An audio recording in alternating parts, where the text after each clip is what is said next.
Ley o principio del ritmo. El principio del ritmo dice textualmente: todo fluye y refluye, todo tiene sus periodos de avance y retroceso, todo asciende y desciende, todo se mueve como un péndulo. La medida de su movimiento hacia la derecha es la misma que la de su movimiento hacia la izquierda. El ritmo es la compensación.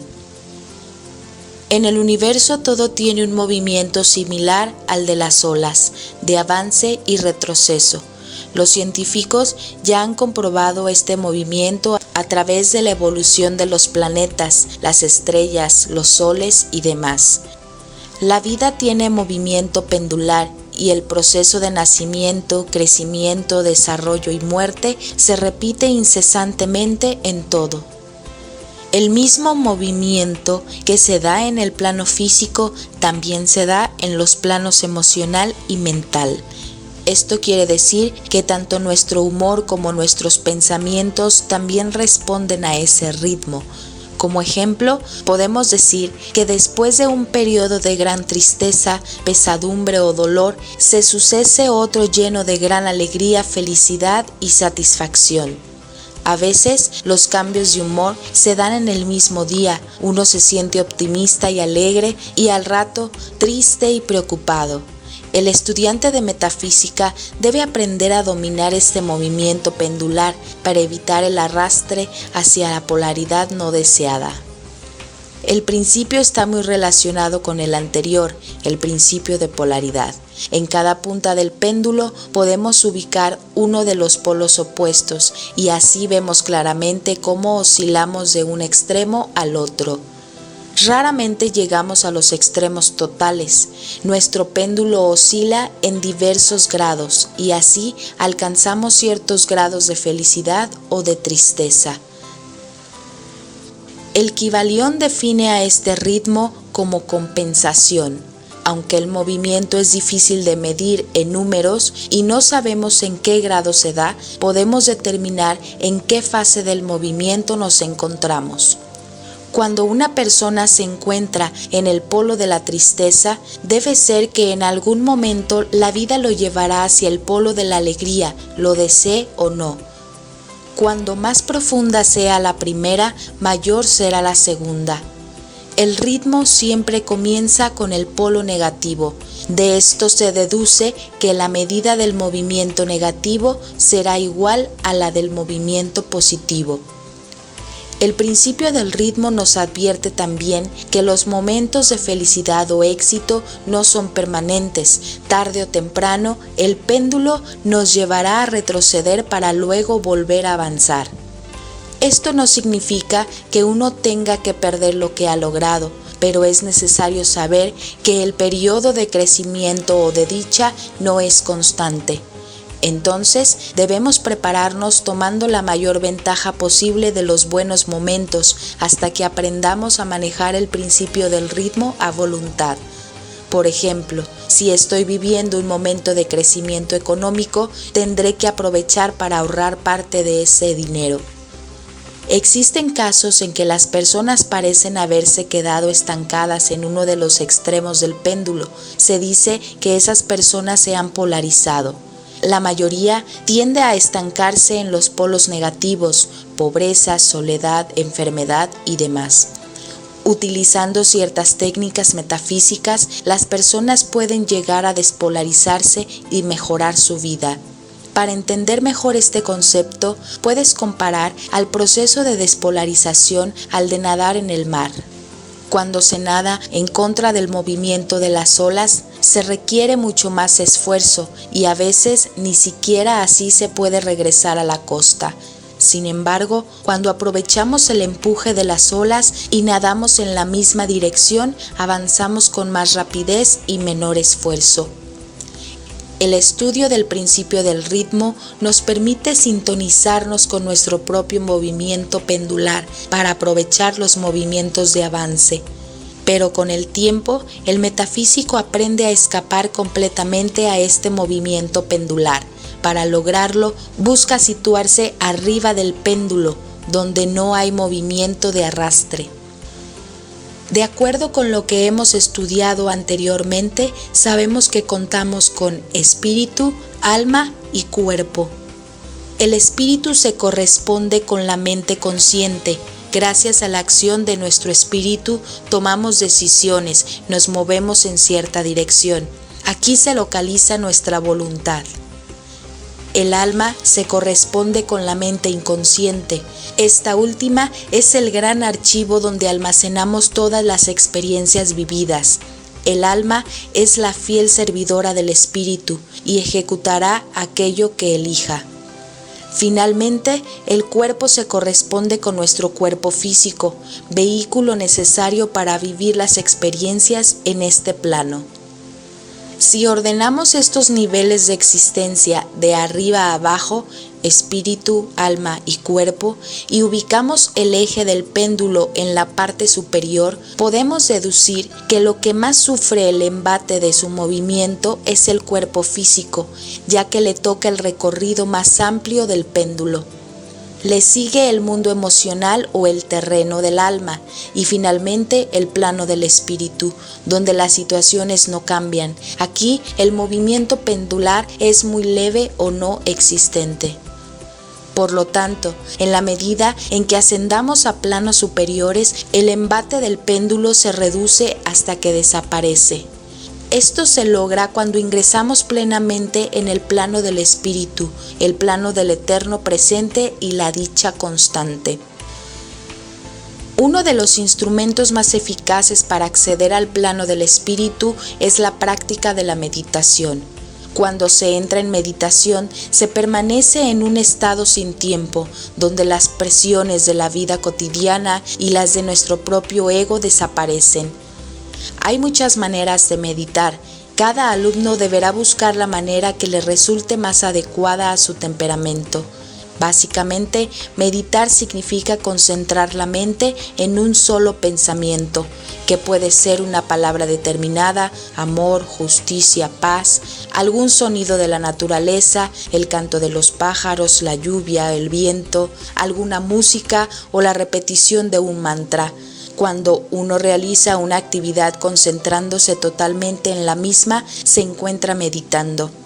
Esta actividad puede ser tanto pasiva, por ejemplo, leer un libro, contemplar la naturaleza, como activa, por ejemplo, la práctica de un deporte o el trabajo de jardinería. En el universo todo tiene su propio ritmo, las actividades, los trabajos, las relaciones y demás. Cuando uno aprende a fluir con ese ritmo, no sufre.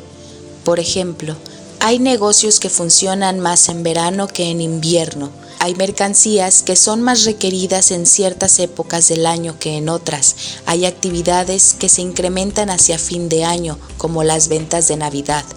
El ritmo afecta a todas las actividades. Un dato que resulta curioso es que durante el invierno aumenta en forma muy notoria la respuesta a los anuncios personales que se publican en los diarios.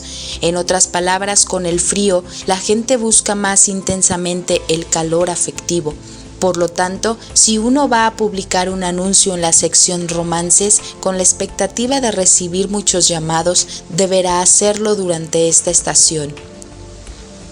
Cuando uno conoce el ritmo de las actividades, puede sacar más provecho de estas. Las relaciones humanas también tienen su ritmo y cumplen ciclos. Si una persona cree que ya ha encontrado el ritmo de su vida y que todo está siempre bien, tarde o temprano se decepcionará, porque se encontrará sumida en alguna crisis o problema. Esto no es un mal augurio, sino que, por el contrario, implica reconocer que la vida tiene ese movimiento pendular. En el caso de una pareja, las crisis son peores cuando este movimiento no se da en sincronía. Uno de ellos puede estar viviendo un momento de crecimiento y el otro no. En principio, deberás aprender a fluir con el péndulo para luego mantenerte en el punto que desees sin dejarte arrastrar por el movimiento negativo. La naturaleza nos recuerda este movimiento rítmico de muchas maneras. El ritmo de nuestro corazón, la respiración, las olas del mar, las mareas, el cambio de estaciones, el día y la noche. El cuerpo femenino también responde a un ciclo determinado y por eso se dice que la mujer percibe intuitivamente los ciclos de la vida. El ritmo del planeta. Según el principio del ritmo, todo en la vida tiene un movimiento pendular. Cuanto más lejos ha llegado el péndulo en el polo negativo, tristeza, dolor, sufrimiento, más se inclinará luego hacia el otro extremo, alegría, éxito, felicidad. De acuerdo con el Kybalión, el movimiento siempre comienza en el extremo negativo y nunca al revés. Es decir, que si se está viviendo un momento feliz, no significa que luego se va a sufrir. En realidad, el proceso es al revés. Si se ha sufrido un gran dolor, la vida luego nos compensa con una gran alegría. El movimiento pendular se reduce en la medida en que nos elevamos espiritualmente y se termina cuando nos hallamos en el terreno del espíritu. Es entonces cuando se alcanza el estado de dicha constante y paz. Cuando uno logra llegar a este punto en el cual se puede sentir bien con pareja o sin ella, dinero, familia y demás, es cuando uno se ha situado sobre el péndulo. Mientras uno oscila emocional o mentalmente, es porque todavía está siendo arrastrado por él. El balance puede lograrse en ciertas áreas primero y luego en las demás. Por ejemplo, una persona puede tener solucionada su vida económica, pero no su vida afectiva o viceversa. El planeta Tierra también tiene su ritmo. No solamente gira en su órbita alrededor del Sol, sino que también gira sobre su propio eje. Además, el planeta tiene su ritmo interno, gobernado en gran medida por la influencia de la Luna. De la misma manera en que la luna produce el aumento o la disminución de las mareas, también produce cambios en el humor de las personas. Básicamente, el movimiento de la luna muestra dos fases, creciente y decreciente. Cada una de ellas dura aproximadamente 14 días. A su vez, estas fases se dividen en 4, que duran alrededor de 7 días. Lo que todo estudiante metafísico debe saber es que a partir del día en que hay luna nueva comienza su fase creciente. Mientras la luna se encuentra en esta fase, el planeta está recibiendo una energía de crecimiento ideal para iniciar cualquier tipo de actividad. Todo lo que se inicia durante este tiempo crecerá con facilidad, especialmente en los 7 primeros días. Las personas que quieran que su cabello crezca más rápido y fuerte deben cortarse en ese momento. Generalmente, esta fase es buena para iniciar negocios, contraer matrimonio, viajar, firmar contratos, cambiar de trabajo, comenzar estudios, mudarse, hacer dieta, empezar a escribir un libro o comenzar cualquier tipo de proyecto o diseño. Por otra parte, a partir del día de la luna llena comienza su fase decreciente. Esta fase es ideal para finalizar todo lo iniciado con anterioridad, especialmente en los 7 primeros días. Es el momento de terminar un trabajo incompleto, finalizar algún trámite legal, divorciarse o separarse, regresar de viaje, cerrar una compañía, finalizar un libro o proyecto, renunciar a un puesto, cortarse el cabello para que crezca lentamente y demás.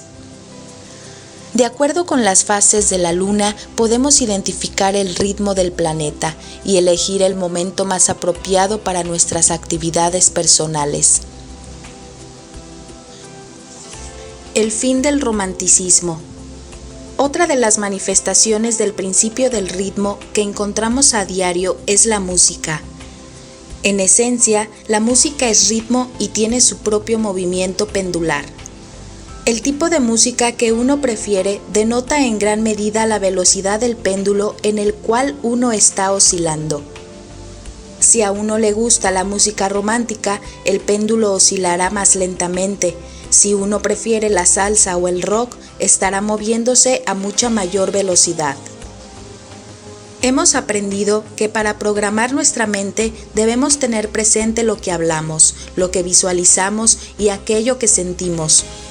La música, por lo general, reúne a estos 3 elementos y en muchos casos lo hace para expresar dramas o dolor. Algunos ejemplos de letras dramáticas son: no podré vivir sin tu cariño, no podré resistir sin tu amor. Toda la vida coleccionando mil amores, haciendo juegos, malabares para no amarte en exclusiva. Pasará más de 1000 años, el mundo fue y será una porquería, ya lo sé. Por lo general, cuando uno canta estas canciones, repite las palabras con entusiasmo, se visualiza con claridad lo que se está cantando y finalmente se pone el condimento más importante, la emoción. En pocas palabras, se están usando todos los ingredientes metafísicos necesarios para manifestar algo. Por lo tanto, si una persona canta "no soy nada sin ti", la mente tomará esta frase como una orden y hará todo lo posible para ejecutarla, haciendo que la persona se sienta en la miseria al estar separada de su pareja. Es probable que a partir del estudio de esta unidad se termine tu romanticismo y cada vez que escuches una canción romántica tengas que usar a menudo la orden cancelado para no permitir que lo negativo se grabe en tu cerebro. Si se analiza el contenido de las letras de las canciones que escuchamos a diario, nos daremos cuenta de cómo nos identificamos con los dramas muy fácilmente. En este proceso de evolución personal que hemos elegido, debemos hacer un viaje consciente y esto incluye seleccionar cuidadosamente la música que vamos a escuchar. Debemos elegir canciones que sean positivas y que eleven la vibración personal. La música reúne todo lo necesario para producir la manifestación. El peligro real existe cuando la persona se identifica con el drama. Al cantarlo, lo afirma con las palabras, lo visualiza claramente y lo siente en lo más profundo de su corazón. Lo más probable es que su drama se haga realidad muy pronto o que se afirme más si ya lo está viviendo. Las canciones que despiertan nostalgia son las que encadenan fuertemente a las personas a su pasado. Puedes cantar las canciones románticas muy dramáticas al universo o a Dios, pero nunca a alguien. Si le cantas a Dios, "no podré vivir sin ti" o "tú eres la luz de mi vida", estarás afirmando una gran verdad y buscarás unificarte con Él. Sin embargo, si se lo cantas a una persona, estarás poniendo el eje de tu vida en ella y todo dependerá de su humor y grado de estabilidad.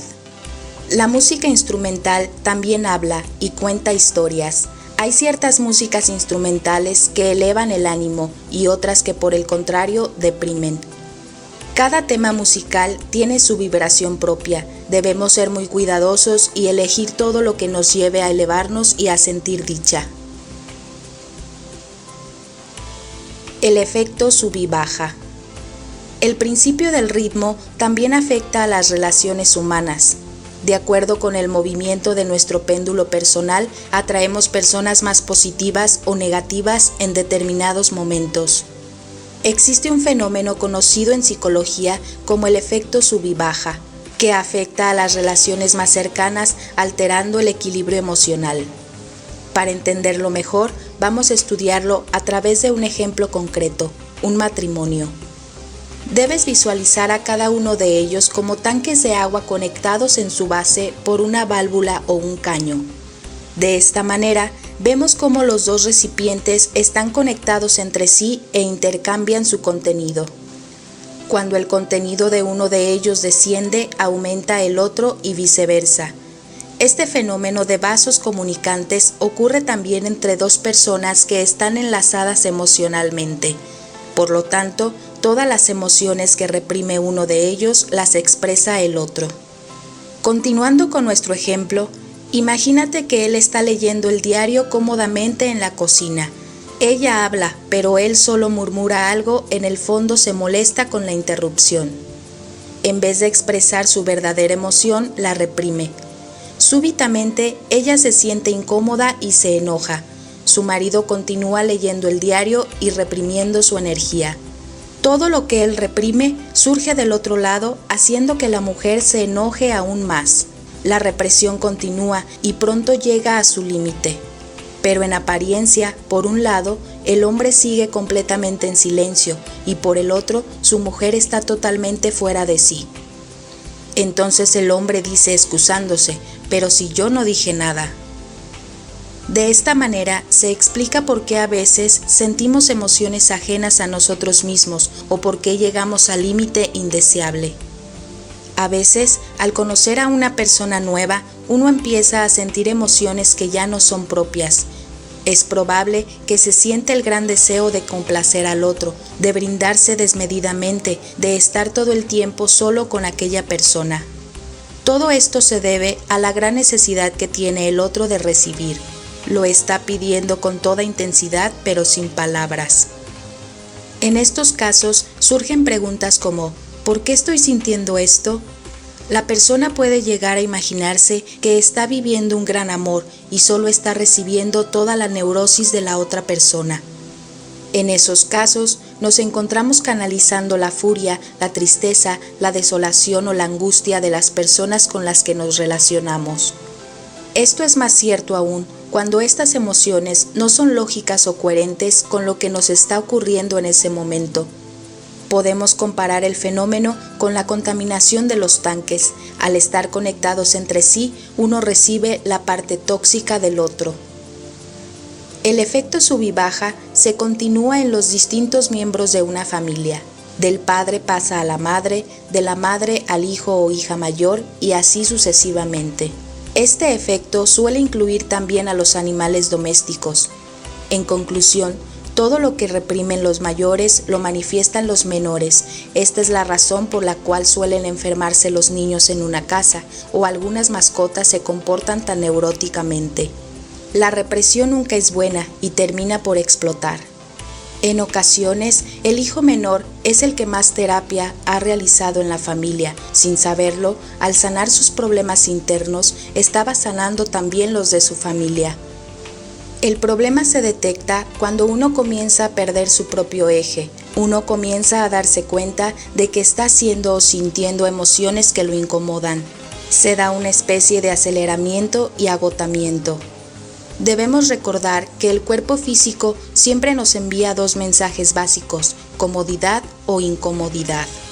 De acuerdo con su mensaje, podemos darnos cuenta si nos estamos envolviendo en un intercambio de energía favorable o no. Muchas personas tapan este mensaje con un pensamiento inocente, como por ejemplo, él o ella va a cambiar o el tiempo mejorará la relación. En síntesis, desde un primer momento sabemos si una persona será favorable o no para nosotros. La solución a esto, en principio, ser consciente del efecto sub y baja y luego buscar neutralizarlo. Para lograrlo, lo más efectivo es la comunicación verbal y la expresión abierta de las emociones.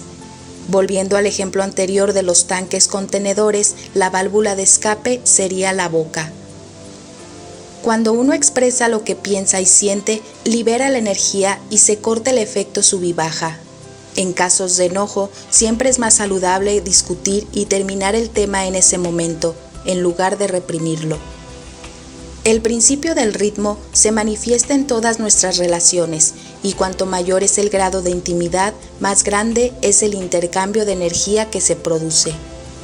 Para poder corregir el movimiento pendular, también podemos recurrir al uso de las afirmaciones, los decretos y los tratamientos espirituales.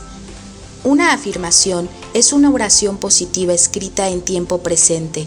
Las afirmaciones se repiten muchas veces al día con el fin de sembrar una nueva idea en nuestra conciencia. Generalmente se las utiliza para crear algo que todavía no se ha adquirido y para detectar cuáles son las resistencias que se alojan en el interior. Los decretos se pronuncian una sola vez y en forma rotunda. Son más imperativos y se pronuncian con la seguridad de que lo que se afirma ya es una realidad. No se da lugar a ningún tipo de dudas. Con este instrumento se hace uso de la voluntad y el poder personal. Los tratamientos espirituales son semejantes a los decretos, pero tienen una mayor elaboración. Para que un tratamiento espiritual sea completo, debe contener 5 elementos. 1. Reconocimiento. Se deben reconocer una o más características de Dios en lo que se desea manifestar. Por ejemplo, si se va a hacer un tratamiento para encontrar amor, se debe comenzar afirmando: Dios es amor. Si quiero superar problemas económicos, afirmo: Vivo en un universo de abundancia. 2. Unificación. En este paso se debe reconocer que uno es parte de Dios o del universo. Siguiendo los ejemplos anteriores, debo reconocer mi capacidad de amar o mi aceptación de la abundancia. Por lo general, se utiliza una afirmación que comienza con yo soy. 3. Realización. Aquí se incluye el decreto de lo que se quiere manifestar. Encuentro la pareja perfecta para mí, o mis ingresos aumentan día a día. 4. Agradecimiento. Este paso es muy importante en el proceso. Es un acto de fe por el cual se agradece aquello que se está pidiendo como si ya estuviera concedido. 5. Liberación.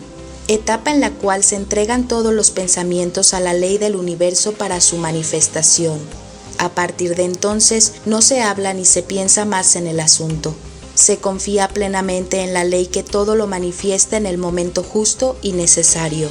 De acuerdo con este paso, uno no debe quedarse esperando ver el resultado, sino continuar la vida cotidiana normalmente. En este último paso se demuestra nuestro grado de fe y confianza en el proceso de la vida. De una manera sintética y divertida, podemos recordar estos 5 pasos así. 1. Reconocimiento. Hola Dios. 2. Unificación. Yo soy y decir tu nombre. 3. Realización. Yo quiero. 4. Agradecimiento. Gracias. 5. Liberación. Hasta luego. Estos 5 ingredientes que componen el tratamiento espiritual pueden ir ubicados en diferente orden. Lo importante no es la secuencia, sino que estén presentes. Ejemplo de tratamiento espiritual para la prosperidad. 1. La abundancia del universo se manifiesta en forma constante, permanente e inagotable. 2. Yo soy parte de este gran universo y estoy receptivo a todo lo bueno para mí. 3. Por eso, hoy acepto mi prosperidad económica y la veo manifestarse en armonía con mi vida. 4. Doy gracias por todo lo que se me concede ahora y por todo lo que vendrá. Sé que es mucho y abundante. 5. Entrego todos mis pensamientos a la ley, que todo manifiesta en el momento justo y necesario. Así es. El tratamiento espiritual no elimina el trabajo que se hace con afirmaciones, sino que lo complementa. Se pueden hacer tratamientos para ayudar a otras personas reconociendo y afirmando el bien que se merecen. En este caso, se debe estar seguro de que la otra persona lo desea. El gran enemigo de estos instrumentos metafísicos se escribe con 4 letras: duda. La duda provoca la disolución de la fuerza puesta en los tratamientos, afirmaciones o decretos. La duda tiene su raíz en las ideas de no merecimiento, en el miedo y en la baja autoestima. Todos tenemos cierto nivel de dudas y miedos, por lo tanto, todos tenemos nuestro trabajo personal por hacer. En este proceso se debe ser muy amable con uno mismo, darse tiempo para implementar los cambios y ser paciente hasta incorporarlos. La duda es una servidora de la mente y te recuerda que tienes que optar entre ideas que se contradicen entre sí. Es normal sentir dudas cuando empezamos a elegir nuevos pensamientos, pero una vez que elegimos cuál seguir, tenemos que trabajar hasta hacer desaparecer todo vestigio de duda en nuestro interior. Aquí termina el estudio de la ley o principio de ritmo.